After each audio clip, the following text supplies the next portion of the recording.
Ako nga po pala si JM Villabiray na nangangarap magkaroon ng big bike. Nabiyayaan magkaroon ng panimulang Raider 150 para sa dream bike.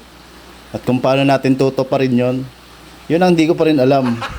Gago! Hep hep hep hep, pero tara, samahan nyo ako mapagtagumpayan. Habang nililinis ko nga yung helmet ko, nakapanood ako sa YouTube kung paano niya nakuha yung kanyang dream bike.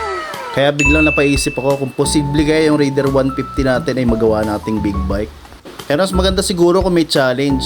Hindi tayo maglalabas ng savings natin para bumili ng big bike, kundi pagtatrabuhan natin araw-araw. Sa bawat araw na kikitain natin, ibabawasan natin yung mga daily gastos natin, tas itatabi natin yung mga matitira. At syempre tama yung naiisip nyo, dagdag na rin sa ipon natin yung value nitong Raider 150. At pwede rin maging additional sa ipon natin, pambili ng big bike, yung mga gamit na hindi na natin ginagamit na pwede pa natin mapera. Naisipan kong buuin ang planong challenge na ito para mapag-inspire tayo ng nangangarap din magkaroon ng dream bike. Lalo na para ma-inspire ko na rin ang aking kambal na anak at bunso pagdating ng panahon na mapanood nila ito.